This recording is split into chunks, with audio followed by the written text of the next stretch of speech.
I'm Chris Terranova, and this is the Generational Exchange. 4 generations, one conversation.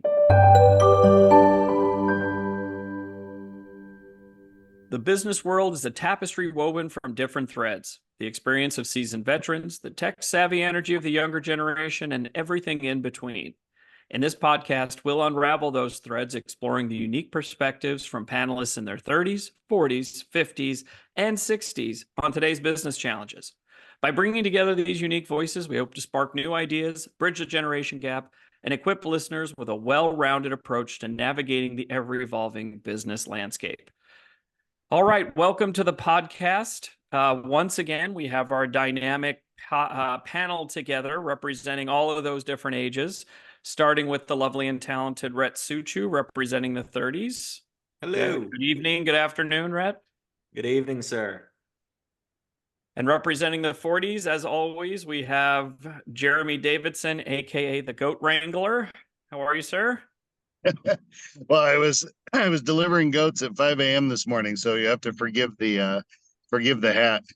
You look lovely and well rested, so that's important. How many goats did you end up helping birth there this week?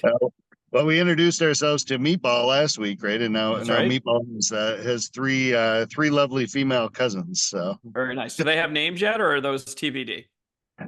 They're being decided on by the Three Musketeers, so they're going to be named after Paw Patrol or maybe the Minions. So that'd be good, right? Excellent. That's awesome. Well, congratulations. Can't wait to see the pictures. And representing the 60s is our good friend Mark Russell. Good evening, Mark.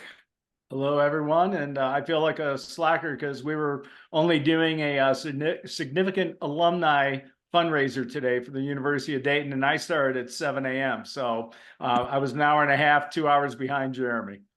Very nice. And if you're watching the video, there's a little plug for the fundraiser. So if you're interested, go to our YouTube channel and you can see more about that. All right. So today's topic is going to be something that I think resonates with all of us.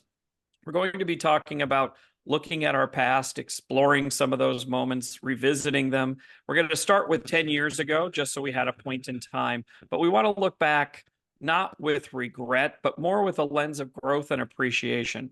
And along the way, you're going to get 5 powerful ways to transform your past experiences into kind of a springboard into the future where you can take those things and learn and grow from them. So let's start the exchange.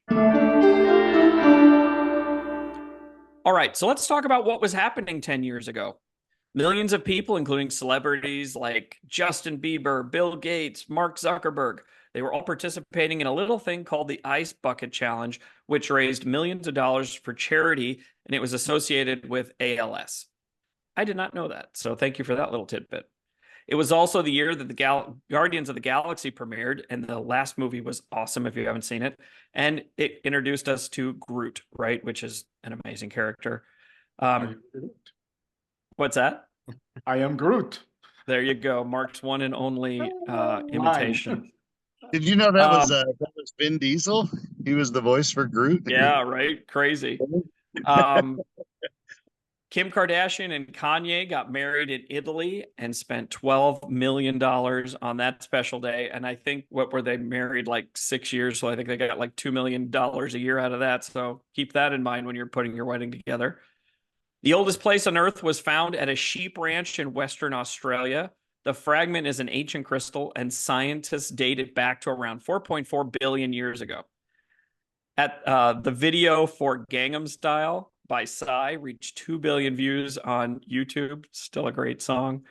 A data breach at JP Morgan Chase and 6 other institutions caused 83 million accounts to be compromised. Not where you want your compromise to occur is at your bank. And if you're a Swiftie, you know this already. Taylor Swift's 5th studio album, 1989, came out in 2014. Some other things happened too in 2014. A lot of unfortunate things were happening all around the world. In Africa, the most widespread outbreak of the deadly Ebola virus in history happened. And in northern Iraq and eastern Syria, ISIS took over. While that was going on, somewhere over the South China Sea, Malaysia Airlines flight MH370 disappeared with 239 people on board. Still haven't found that plane. And Maya Angelou and the late, great, beautiful Robin Williams passed away in 2014. So a lot happened in 2014. I'm going to ask you guys, what were you doing in 2014? Mark, I'm going to start with you.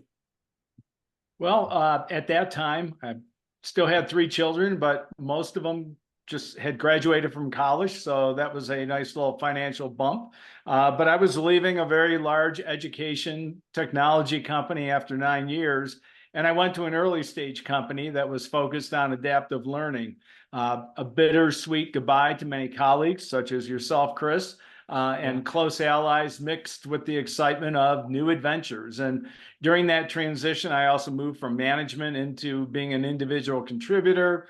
And I think, for me, the other transition was to make sure I was sensitive to not always telling the new company, well, this is how we used to do it. Because over time and having a few different roles, that does kind of wear old, but yet at the same time, they hired me for some of my experiences and they wanted me to help them grow from that organization. So, and if there were 3 simple takeaways I took from that transition, whatever I experienced was just unique to me. Always remain curious. And even if there were differences of approaches, try and figure out where that common ground was first, because then all of a sudden those gaps didn't seem as wide. Right. Great. Rhett, how about you? I think you were starting 3rd grade. So I was just getting out of diapers, sir. All right. that's right. Well done. Very good. proud But you were moment. 13. At so 13. that was a problem. Exactly. Yes. No, I was actually, this is crazy to think about. I was getting my undergraduate degree at the time. And at that point, I was very focused on actually getting a biology degree and was pre-med at the time. So business was not even in kind of my sights in the early parts of that. And then ended up starting a small convenience store in a little lake town. And that's what kind of turned me on to looking at starting a business or getting up some type of business degree, and went to my MBA, and that's where I met Jeremy, and the rest is kind of history from there. But yeah, I was still figuring out my journey about 10 years ago. Wow. We're going to have to do a separate podcast about setting up a convenience store. That would be interesting. It would, tell you what, it was fun. It was a good time. Yeah, I bet. Jeremy, how about you? Oh, I laughed out loud when I heard Rhett's response to that, because we were actually getting our undergrad at the same time.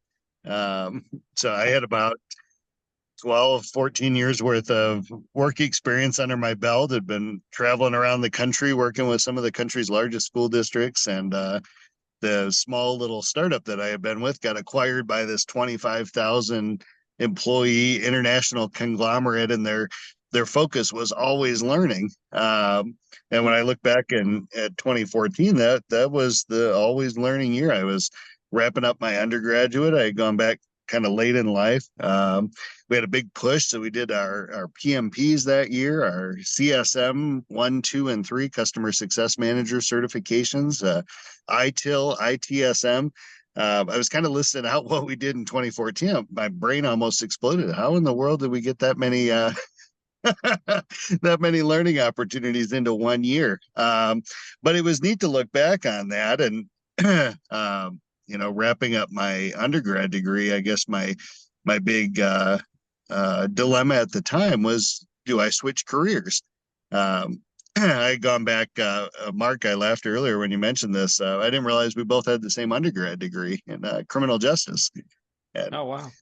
I remember thinking when I went back to school, I'd already been in business for 12, 13, 14 years, and I wanted it to be exciting. If I had to go sit my butt in the classroom 4 nights a week from 6 to 10 p.m., it ought to be cool. So I picked criminal justice. I got to ride around with cops and go to the prisons and write up reports from the courtroom. And it was a phenomenal experience. But, wrapping that up, I kind of had a big decision to make.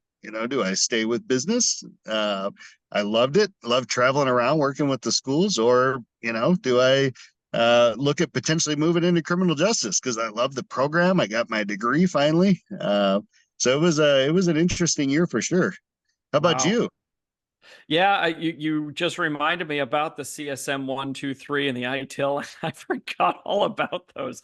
Yeah, that brought a small twitch to my eye. You and I were both working at the large ed tech company, right? That at the same time. At 10 years ago, I was a dad to two teenagers, right? So I had a 13-year-old and a 16-year-old. Was traveling a lot, right? So it was a very busy time. And I think for me, during that time, there was a huge project that I was added to where we were doing a pilot of iPads in a huge school district, one of the largest school districts in the country. But the pilot was like 65,000 students and teachers. So it was huge. It was all over the county. And I just remember spending a lot of time traveling, being in that city. I had just finished my graduate degree. I was studying for the PMP. I don't know how I was doing that while I was working and traveling, right? And struggling to try to just manage everything at the same time. But it was a pivotal year. There was a lot going on, personally and in my career. So I kind of, what you're saying resonates with me is like, how did we get all that done? How did we do all that at the same time? But that was one of those times where we just did, I guess, right? We were younger. Yeah, well, that too, right? But we weren't young. I mean, I was in my 40s 10 years ago, right? You were in your 30s. We weren't that young. So, we found a way to make it work. All right. So let's think about that time when we're looking back, kind of using the 10-year-ish mark. And we've already talked about, some things that we were working on. For each of you, and Rhett, maybe I'll start with you. What was something that stressed you out 10 years ago that maybe you don't feel is significant now? Yeah, for me, ironically, when I was in college, I was trying to plan the next 10 to 15 years, right? Because I was not, college definitely was about the experience, right? But I did not want to go and get a degree that I couldn't do something with, right? And so I was really stressed out about that and kind of planning out, okay, this will be job one, this will be job two, job three. Especially at the time, I was also struggling with the decision on whether or not I wanted to continue to pursue pre-med or try something else, right? So for me, it was a lot of stress around kind of planning and not necessarily like looking at the environment around me and what I was naturally gravitating towards or anything like that. And so that's been something that, I've worked on since then. And now I still plan things out, right? But it's more, maybe we look 5 years out types of things and don't make it too structured, right? Have an idea of where you want to be, where you want to go, but also have the flexibility and the presentness to identify the things that are happening around you and maybe what opportunities are there, right? Yeah, it's a good point. It's a good point. Mark, how about you? Well, I think, moving into that early stage company, there was always a lot of stress around, obviously, the revenue, either in new business development and or revenue retention, with the current customers and growing those. And part of that stress was really a combination of, we have, 25, 30 people that are supporting, but yet there were only two of us, the CEO and myself, more or less, that, really focused on the revenue itself, the revenue growth. And we did a lot of, I'll say, over planning for what could go wrong. And I had to go back to, what one of my employees once told me is, don't worry about what hasn't happened yet.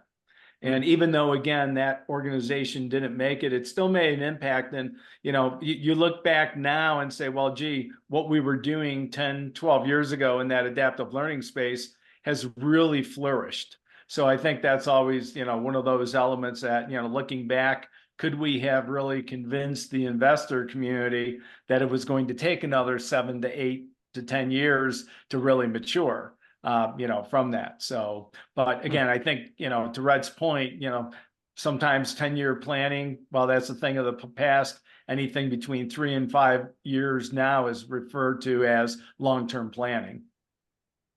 But do you feel like you've learned from that, like from that stressed you out now, kind of the unexpected isn't as stressful for you?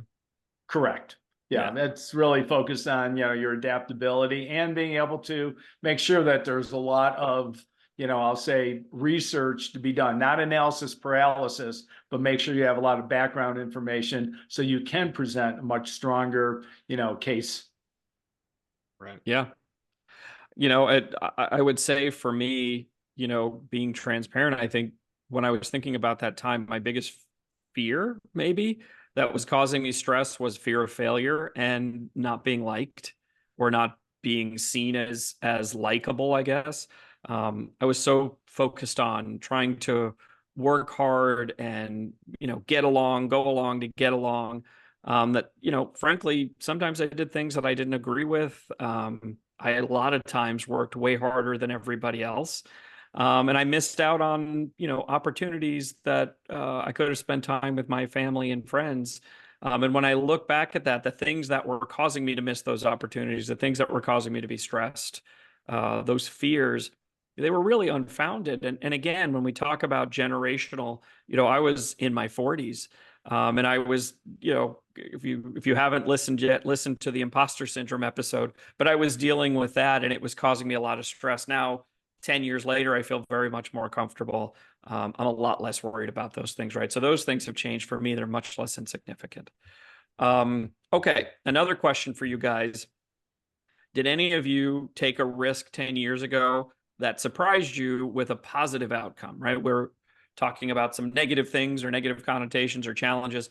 Was there something that you did as a risk 10 years ago that caused a positive outcome? Jeremy, I'm going to start with you. Oh, I think professionally, one of the risks right around that time was jumping into an MBA program. The one of the stressors I guess I was kind of working through was, all right, how do I transition from an individual contributor into a more of a leadership role?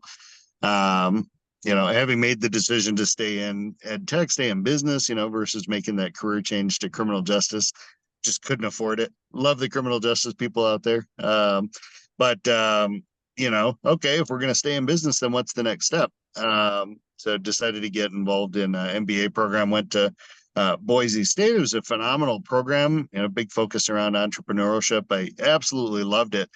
And was able to, I think, almost on a daily basis, take stuff that I was getting in class at night.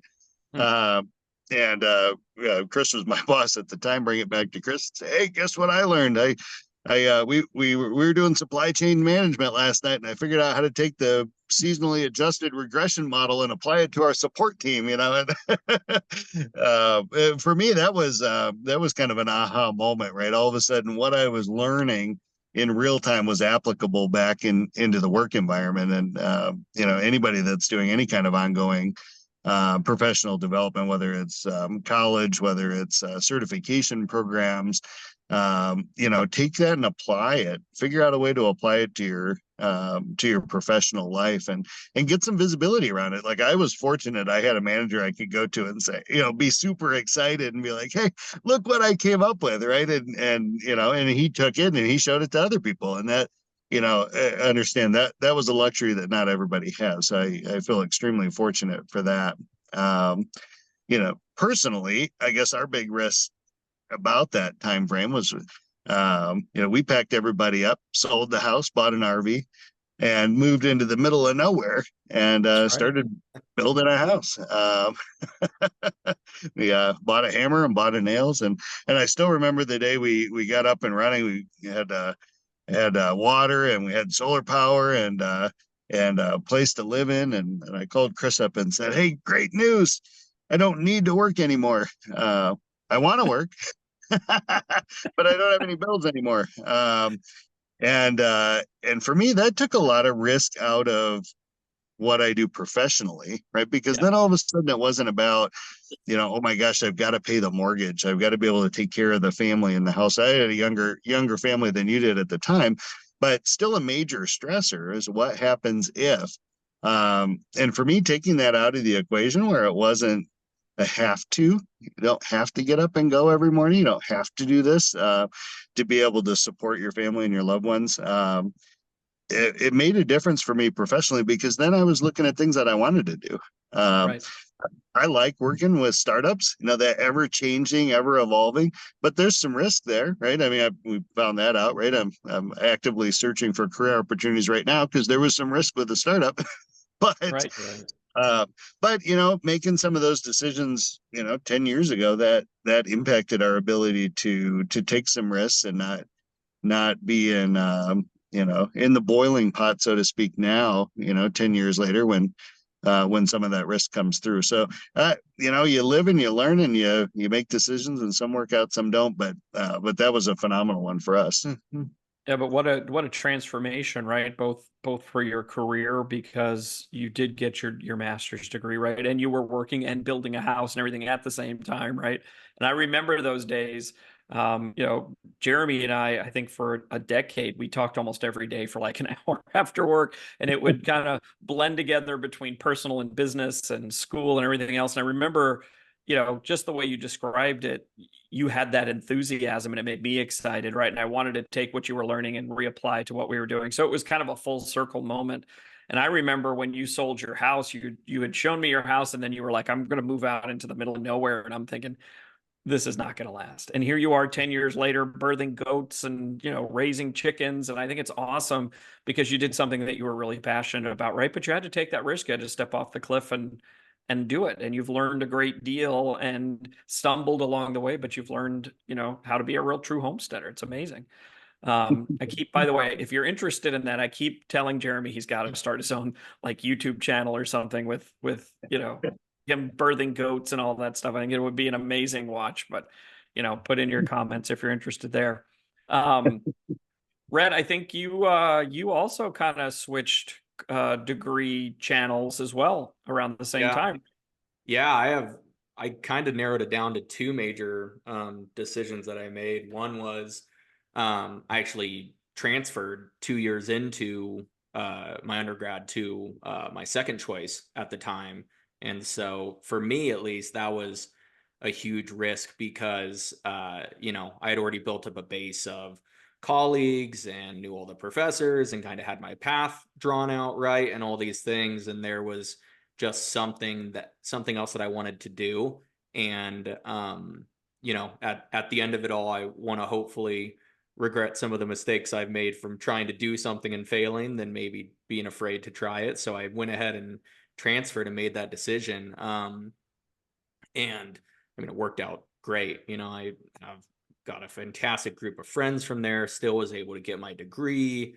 I'll talk about it later in here, but obviously built up a ton of confidence as far as, hey, I can totally uproot my life at the time, right? And go to a different place and be fine, still accomplish all my goals.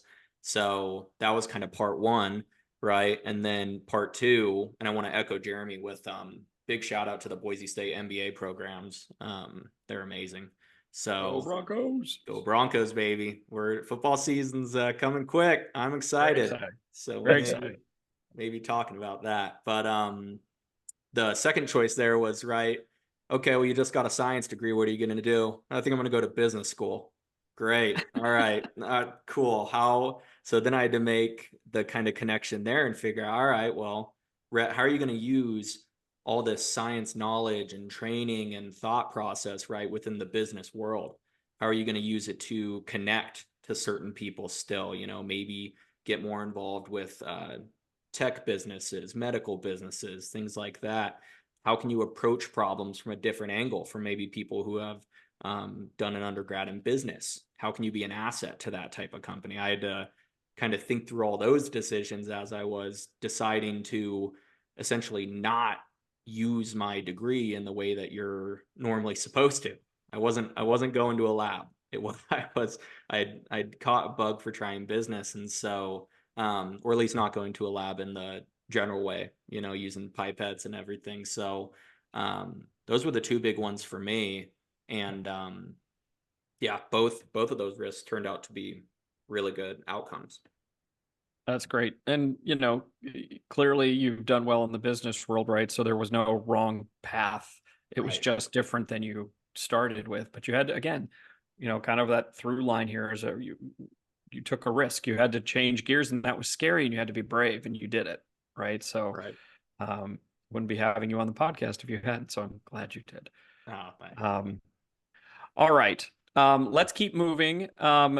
Let's talk about a perceived failure from maybe 10 years ago or so that ultimately turned into a positive learning experience, right? Mark, maybe starting with you. Do you have a kind of something that might have at the time seemed like a failure, but ultimately, you got something positive out of? Yes. So there was, I'll just say, a small falling out between a CEO and myself.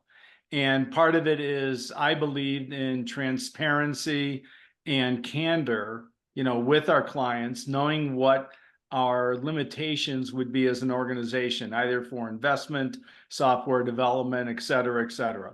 And unfortunately, I got caught in the crosshairs. However, I look back today and say that really those are two strong attributes of very strong leaders and organizations, that transparency and the candor, and the candor conversations internally. So I feel like I was able to somewhat live through. There's an old Gloria Gaynor song called "I Will Survive," which was mostly for women that were going through breakups. So I heard that once or twice in our household with my sister. I knew something was bad when I heard that song going, or even quote the girls in the sorority would play it when one of them went through it. But then it was immediately going to the Elton John song "I'm Still Standing." And that's how I look at the last 5 years is, through all those learnings, now what have I done to transform and really get into something that, I truly enjoy. It's interesting too, when you look back on it, right? Where you are is not where you expected. And again, to the earlier point that Rhett was making is you can plan out all you want, but sometimes things change and you have to pivot, right? And I think you've done that, incredibly successfully. Jeremy, how about you? We're working with a mid-sized school district around the Dallas area at the time, and we were in the middle of piloting out brand new implementation process that we had come up with, essentially testing the idea of having customer success or implementation management kind of take over and transition from sales. It was an interesting concept back in the day. Salespeople used to do their own onboarding for customers, and we were trying to prove out that it wasn't scalable. Put together a whole new playbook, whole new process for what that looks like, and absolutely adored this customer down there, the school district that I was working with. Probably spent a combined total of somewhere around 3 months down there on site. Like, love the project manager, the project team. We go out to dinner every time we got down there, and the project as a whole, we came in, by the time we were up and running, we came in somewhere in the realm of like 28% under in terms of kind of time to implementation, right? We're extremely successful. We're under budget. And the company at the time came back and was raising rates, and the school district got really upset. Said, kind of felt blindsided. Said, "Okay, well, how are you guys doing this? We just got up and running," and they weren't having it. They said, "Fine, we'll do it, but we're not happy about it. We're going to scrap the entire project team that we've got." And I took it really personal. I had good relationships with everybody.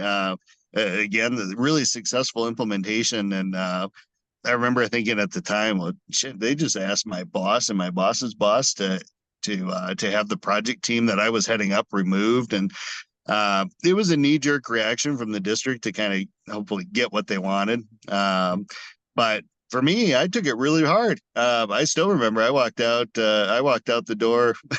Chris was down there, and I was drafting my resignation letter in my head. Forget this, right? Like, this is absolutely ridiculous. We could have a big success, and Chris, God love him, walked me off the ledge. Hey, company doesn't think you did anything wrong. We came in under budget. We came in under time. They loved you up until 10 minutes ago when they wanted something from us. And moved me over to work on some of the other largest accounts that we had. and it ended up being positive. But for me, I took that really personal. And if I didn't have a Chris or a leader that I could vent to and talk to and share some of that frustration with, that probably would have been it for me. Well, forget it. I'll go do something else, right? So I'll take that as a life lesson there, right? Where things that happen. I think Rhett, you talked about this on the last podcast, the imposter syndrome. Things happen that are outside of your control. Mhm. And they might feel personal as all get out. Layoffs is a great example of that, right? It feels really personal. But you learn from those things, you take them as opportunities, and there's bright spots on the horizon or a light at the end of the tunnel, however you want to look at that ahead. So Yeah. Yeah, no, couldn't agree more. And that's it. Again, all of these points we talk about meld so well together, right? Because we constantly are finding ourselves referencing previous episodes. And so for me, Jeremy, when we're talking about kind of the negative to a positive, for me, it was the pivoting away from pre-med. Because for me, at least part of me was like, I'm giving up on a dream.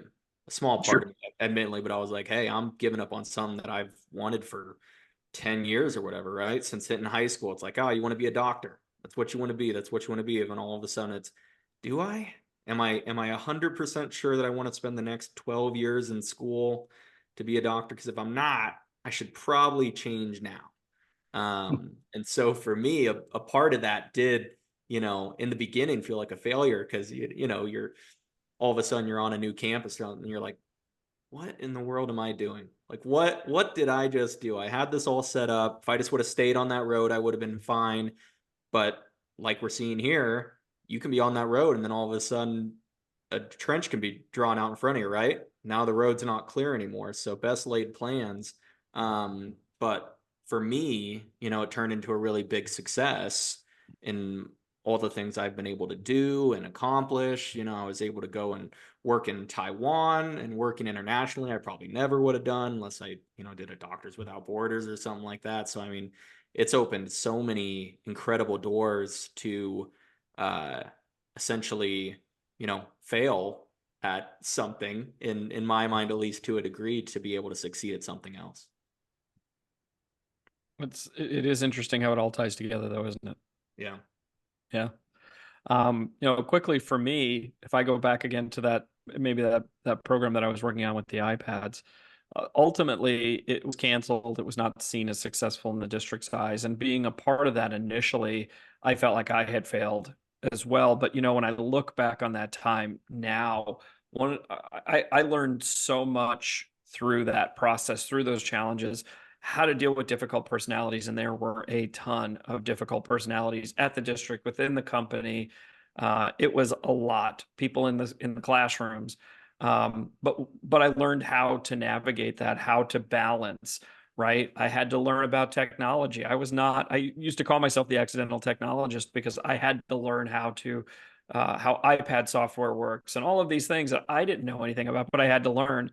I still now kind of am like a tech nerd. I still love having all the toys and unpacking them and figuring it out and how they work. I learned that through that process.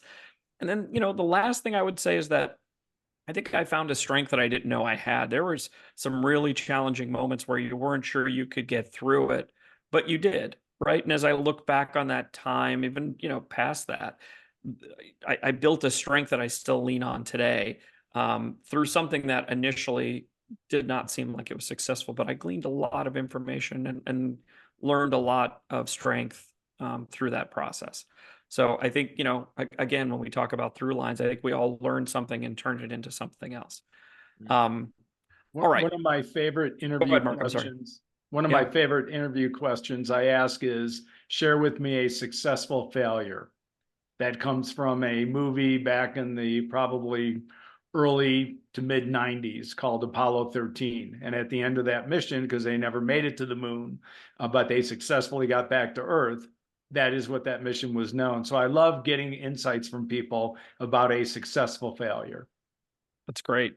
Well, even taking from, our time in the classrooms, and again, as silly as it sounds, it still resonates. Is, you know, instead of wins and failures, it was glows and grows, right? So things were more well-rounded, and I really like the way that sounds. So I think it's in the similar vein. Okay, we've kind of aired out our past a little bit, and thank you guys for being transparent. Let's talk about what to do with it next, right? I think the first thing that I think we've already all talked about was you've got to stop dwelling on the past with regret, right? Today, I'd like us to celebrate growth and appreciate those experiences that shaped us. You know, along those lines, we're going to go through this relatively quickly. We've got 5 takeaways to help you kind of look at your past and transform some of that, you know, what you might be looking at as regret or a failure, and use that to kind of springboard into a more fulfilling present and future. So along those lines, the first one is learning is a lifelong journey. We've talked about this in the past, right? We've talked about this on previous episodes. You should always be learning, whether it's your mentor, you as a mentor, whatever, you should always be learning. But it isn't a win or lose type of thing, right? It is a win or learn. It is a glow and grow. Along those lines, Jeremy, maybe I could point to you. Give me an example maybe of how you've learned from your past and used it to improve today, or any tips or tricks that you might have. I know we've talked about some of that stuff already.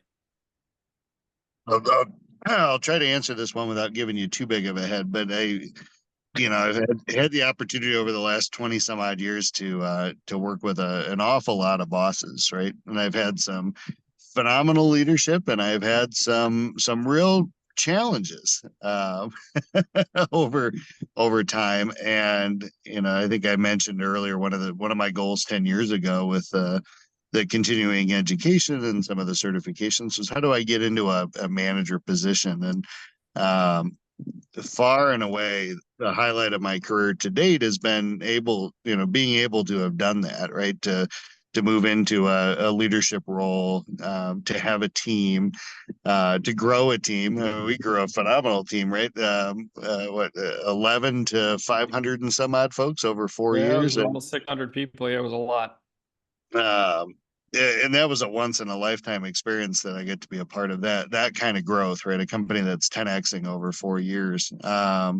But the highlight of my career, I love working with the schools and being an individual contributor, but being able to work with your team and grow your team and watch your team grow, right? To have those successes and those wins, and frankly, even the failures and the challenges. We could probably write a book on some of the goofiness that came up over that same time period. But all of those, what I would consider poor leadership experiences that I had over time, coupled with the good ones, kind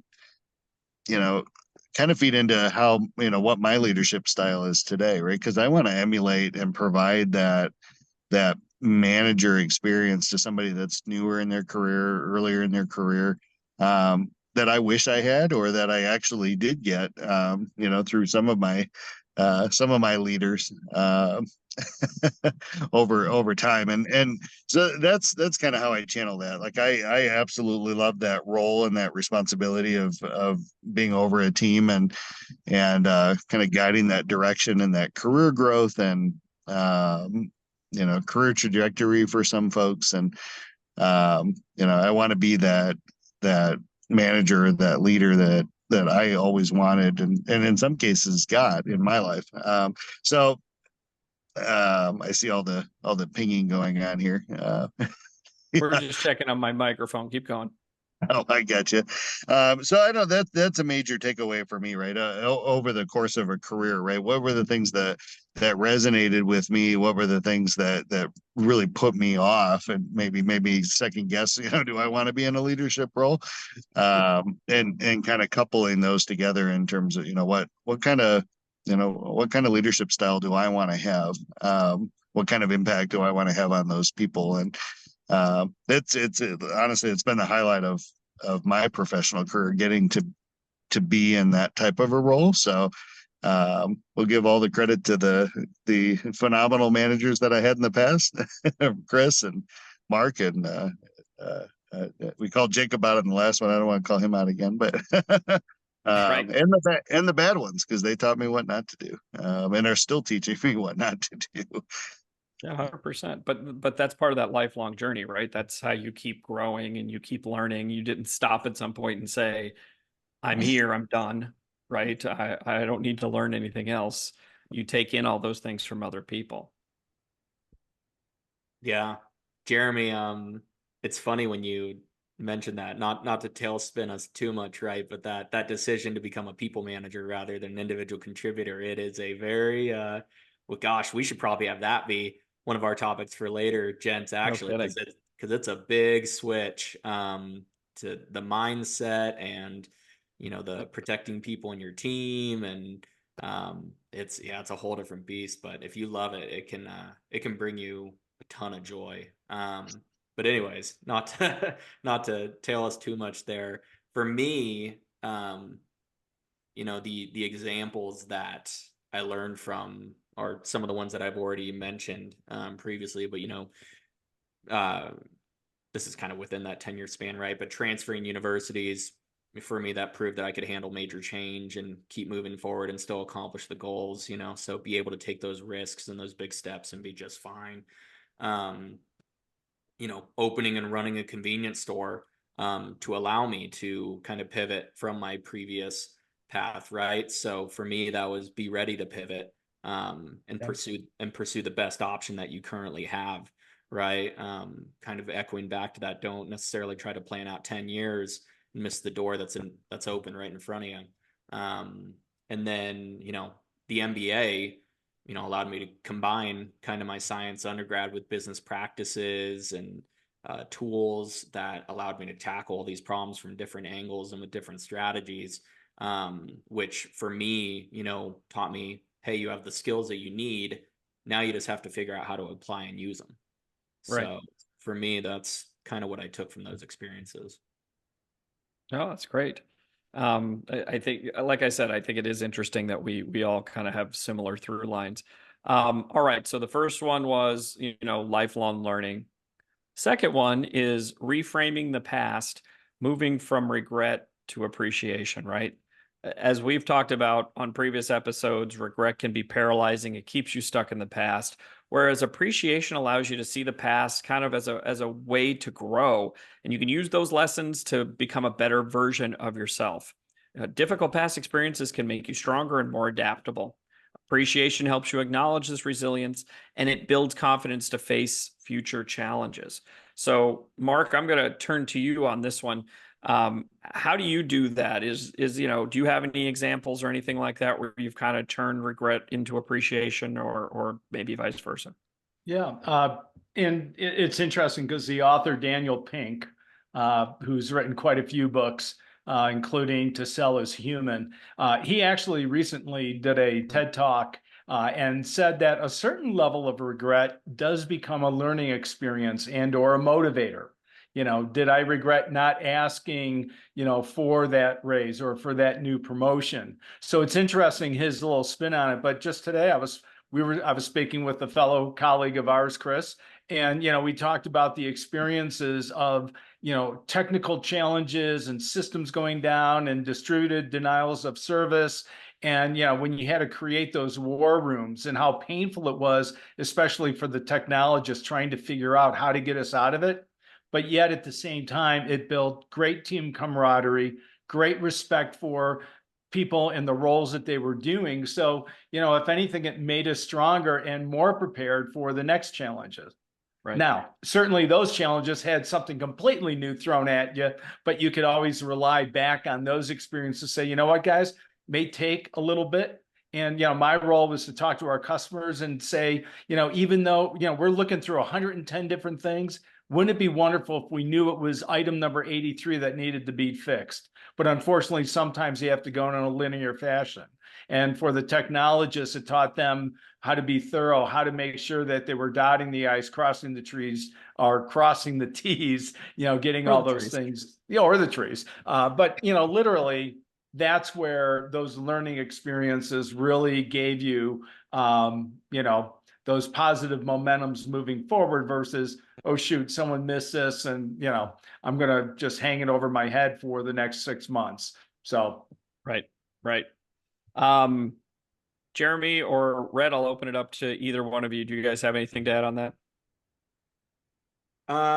Yeah, I can add. I think a lot of the feeling of regret comes from wishing you had done something differently, right? But the things that you did were with the best of your knowledge that you had at the time.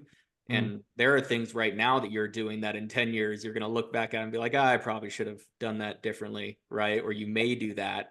But I think the important thing to keep in mind, and that I try not to do, right, is not to look back and wish that I had done something differently, because I'm here because of the decisions I made.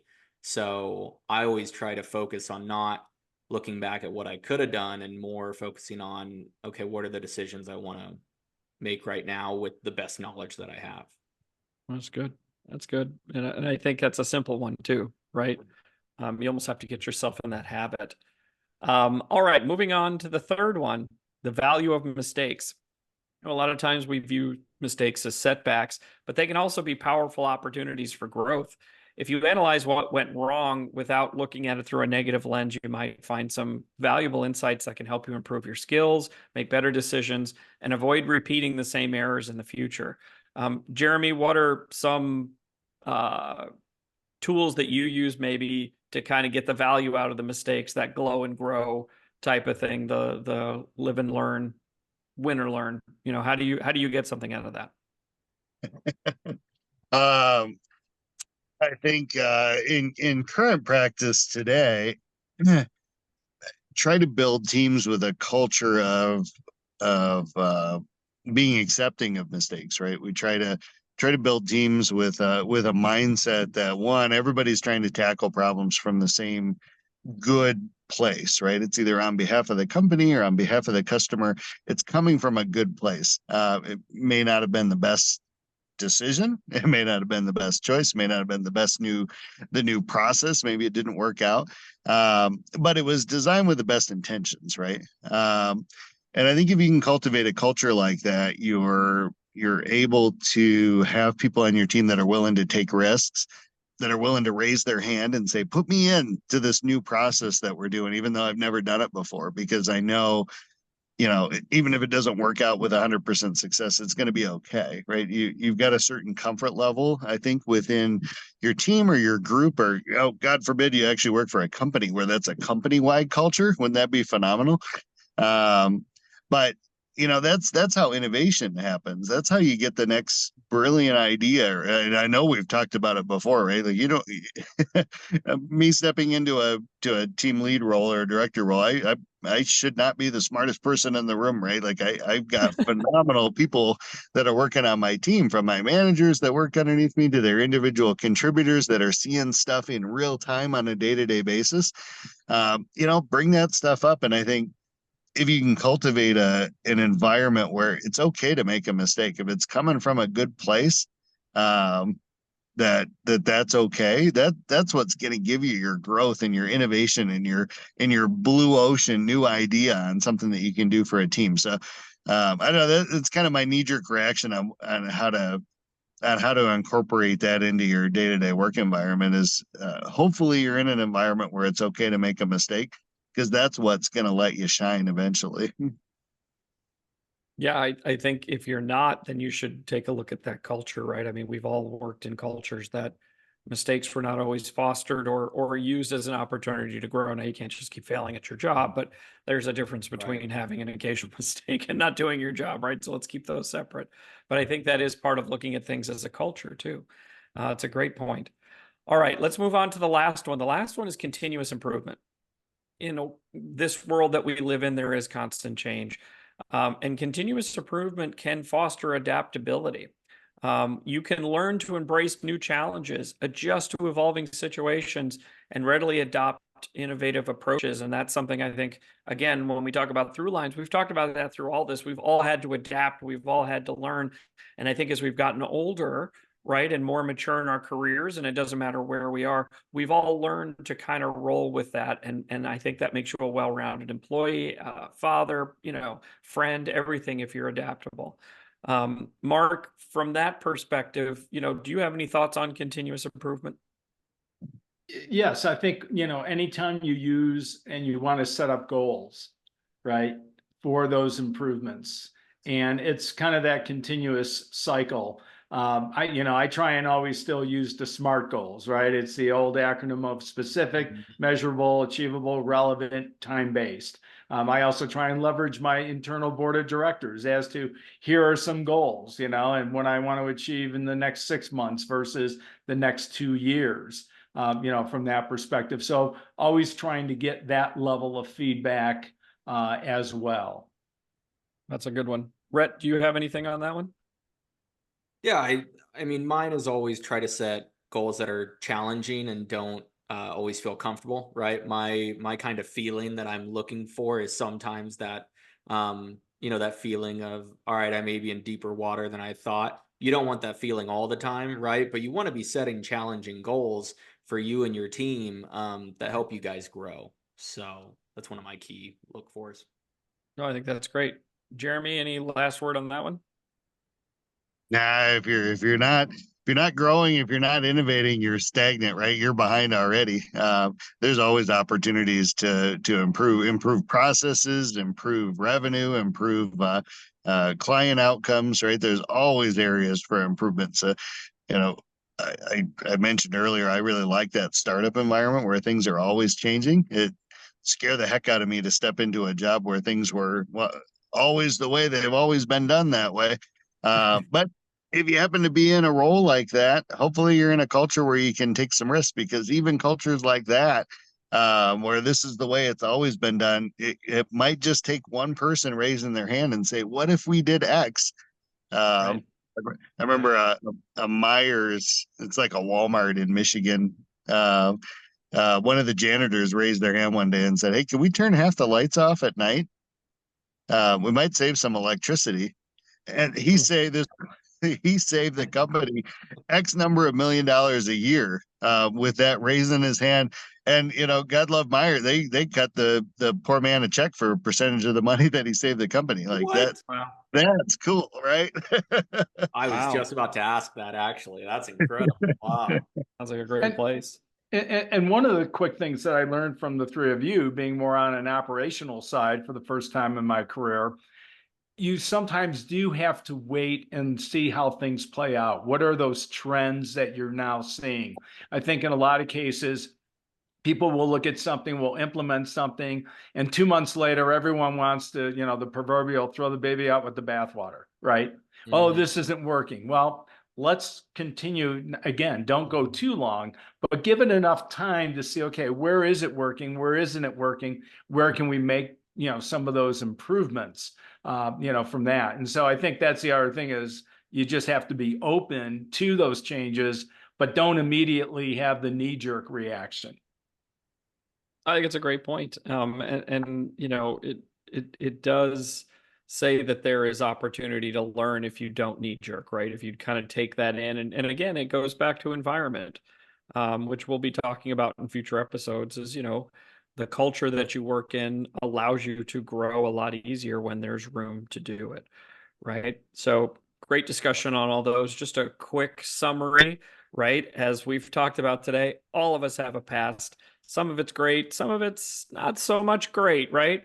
But we all have learned from those opportunities over the last decades for some of us, right?